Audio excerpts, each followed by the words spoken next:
Okay, I have 3 layers of 216 there, so... Thanks. Turn it off again? Okay.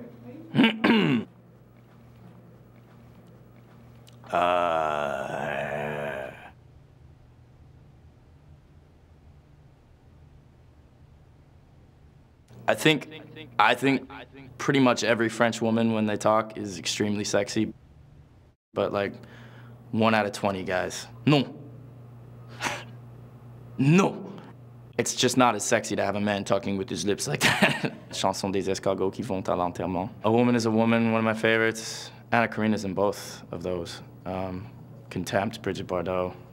They're certainly both French. They both talk with their lips. To me, the most important thing in trying to speak any foreign language is to not worry about whether you're making mistakes or not. I hang out a lot with these Russian clowns, and they speak very little English, and I speak no Russian, but we get along swimmingly, using very few words. You know, you can make noises. I don't know. It's hard to describe. We're in kind of a wordy environment now, so it would be maybe a bit awkward to demonstrate, but I remember seeing Alphaville when I was around 16. That had a real strong impression on me. Dumbo always makes me cry. The scene with all the animals and their moms, and then Dumbo's mom is in a cage and she sticks her trunk through the bars and cradles him. I got into a Dustin Hoffman phase when I was 12 and watched everything I could get of his. Well, I liked that he was always different. My favorite actors are chameleons.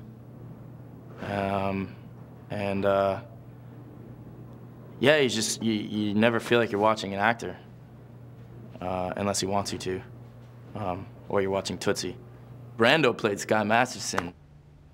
You know what? It's not my favorite Brando performance either. It might be Apocalypse Now, even though he's not like the star of it. Yeah, he's pretty damn good in that.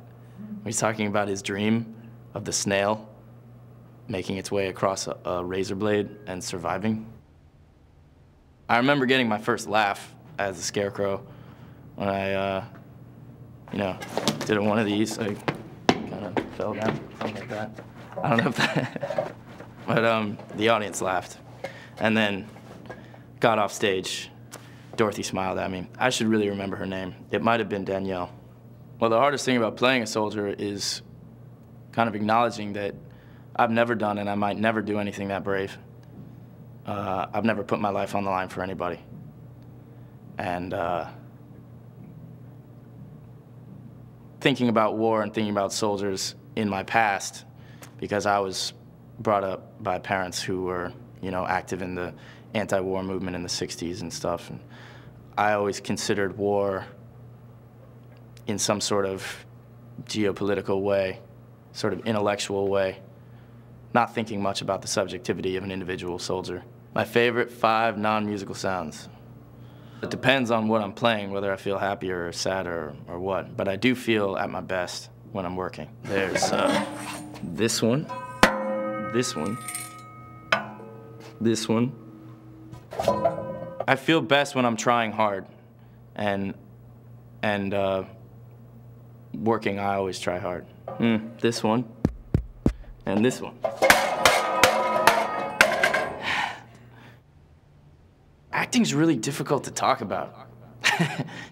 If you could talk about it so easily, then you wouldn't have to act.